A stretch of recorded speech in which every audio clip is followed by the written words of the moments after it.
How are you, sir? Good. You? Perfect. Thank you very much. What do we have arrayed in front of us? The novelties for Geneva Watch Days for Gerald Genta and Daniel Roth. So actually, Daniel Roth, we're more showing the existing collection, but we have big novelties for Gerald Genta. Two new oursins out of the collection that we launched last year, and it's been doing quite amazing for us. We're super happy. We're bringing new dial colors and new materials as well. Very cool. I think it's a collection that can carry a lot of different aesthetics and a lot of different designs. And that's the way Genta would have liked it. You know, we launched earlier in the year the Fire Opal version. I love that watch. Which is quite amazing. Yeah. I really find it quite incredible. Technically, it's so challenging to make that we know we've only made 10 of them.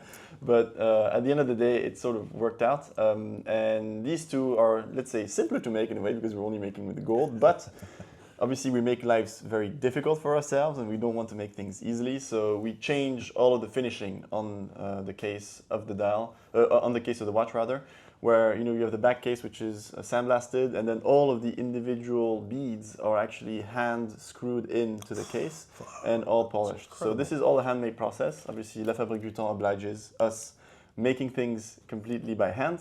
And we have artisans that are specifically trained to make these little beads on the watch. You know, it's extraordinary because you and I had an opportunity to work on a TV show together. Yes. And the great revelation for me was how incredibly emotional both Enrico and Michel feel about Gerald Genta. You know, Yeah. For Enrico, it was his first job because his dad was buddies with Pierre-Michel Goulet. And for Michel, he was recruited from AP to go there. I also didn't realize that Michel had made the first ultra-thin tourbillon at AP, which is incredible, right? First tourbillon ever, actually. Yeah, exactly.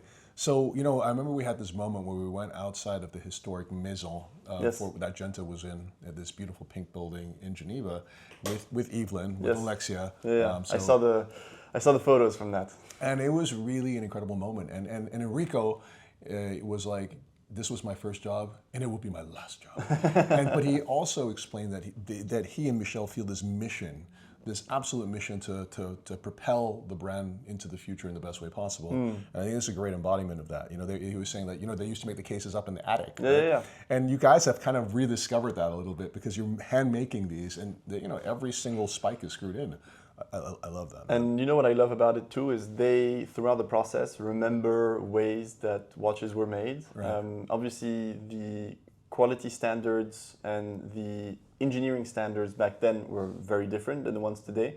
We didn't have computers. They didn't have computers. They didn't have any of these technologies to bring those calculations forward. So watches were, let's say, a bit more approximative in terms of their reliability. That's a nice way to say it. But that was true for all brands. Yes. And so now with these calculations, they're trying to rethink the way that these watches were made and using technology to actually bring reliability at the forefront. So it's a little bit in between. And they bring back small stories of like, oh, for instance, the faceted glass on this watch. You know how historically Genta had faceted glass as well, and they were like, oh, there was this guy that was doing the faceted glass in this room in that part of the factory and everything, and they remind themselves of these stories. So cool. Same for the engraved calibers. You know how Genta had amazing engraved calibers throughout, and they always remember being like, oh my God, like this guy was doing the engraving from this year to this year, and then what is he doing now? And then they call him up, and they're like, oh, I'm retired and things. And it's just like all these stories are quite incredible to live.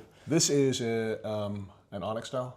Onyx dial, right. Correct. Yes. So we've got onyx here, and this dial is? Burgundy. It's burgundy dial, yeah. Okay, and if you look closely at what Jean was talking about is the faceting on the sapphire crystal as well, which is a historic pattern that was on all the crystals back in the day. You know, because so obviously Genta is very well known for his octagonal shape. Right.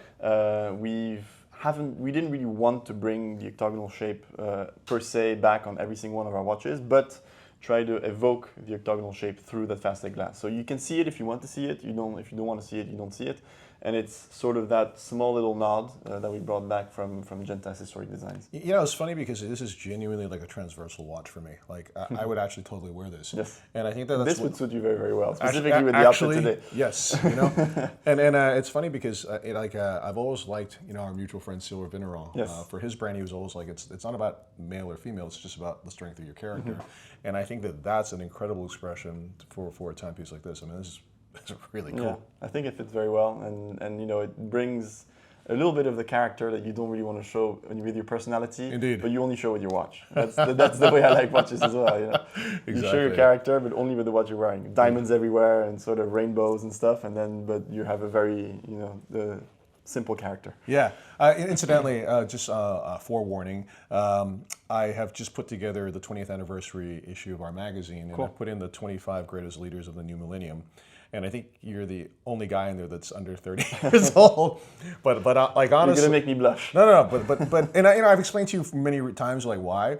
But number one is this incredible passion and intellect for horology, for watches. And honestly, now that we're facing like a challenging time, like people ask, like, what are you going to do? I mean, okay, there's many factors that you can't control, but one of them you can control is really just a depth of passion for creating beautiful things. Exactly. And unless you have that vocabulary, it's really hard. And you see that in these two watches, definitely. And I think moments like this push you in that direction too. Yeah. You're like, okay, how can I make something obviously different, but also that respects the tradition and the savoir-faire?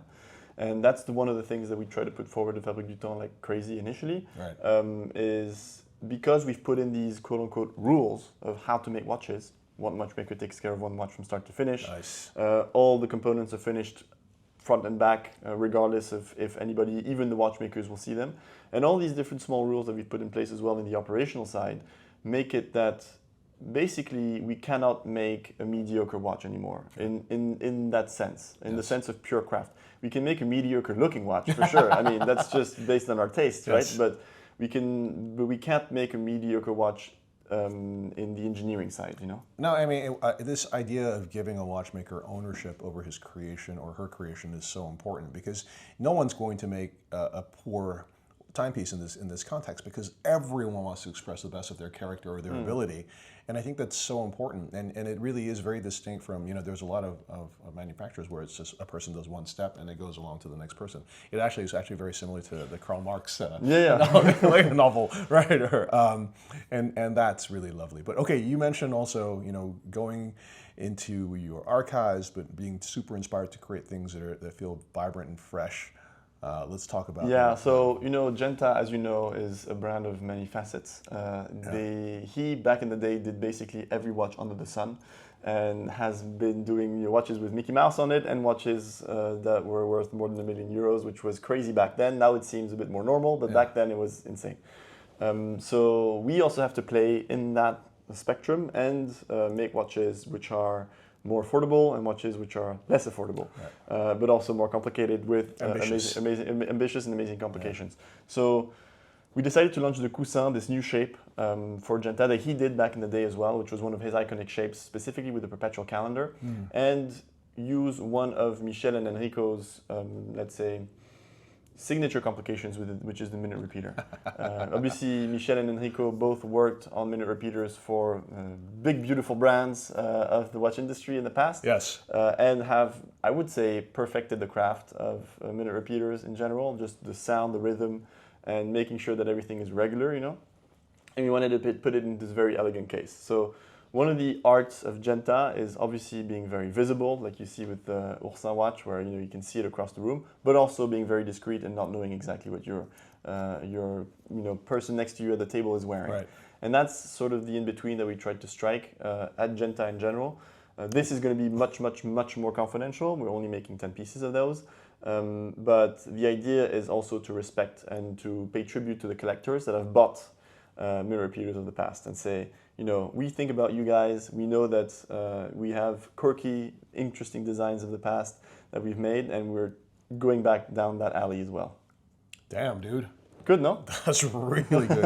And it's really loud as well. Yeah. It's incredible. It's so funny to me because, again, I was talking to Enrico, and he was like, so I was like, what was your first job when you went to Gerald Genta? And he's like, minute repeaters. Yeah. And I was like, what? And he goes, so he went from watchmaking school, he goes to his first day, and they're like, what would you like me to do? He's like, yeah, go, Pierre Michel, go assemble those minute repeaters. He goes, I've never done that before. He goes, you didn't join us to be ordinary. Yeah. And it was interesting because he, Michel, kind of like a real expert in tourbillons and eventually also striking watches, and Enrico, the kind of master of minute repeaters. These two competences still endure in such a powerful way today. Yeah. For sure. And I mean, that's the reason why they actually went to Gerald Genta at the beginning, because it would give them a lot more freedom in a way to put in that watchmaking knowledge of what they learned at school or anything like that. Yes. And it wasn't a brand which was stuck within its own ways, like many Swiss brands were back in the day, of saying you have to do 15 years of this and then 15 years of that before you can access minute repeaters. Yeah.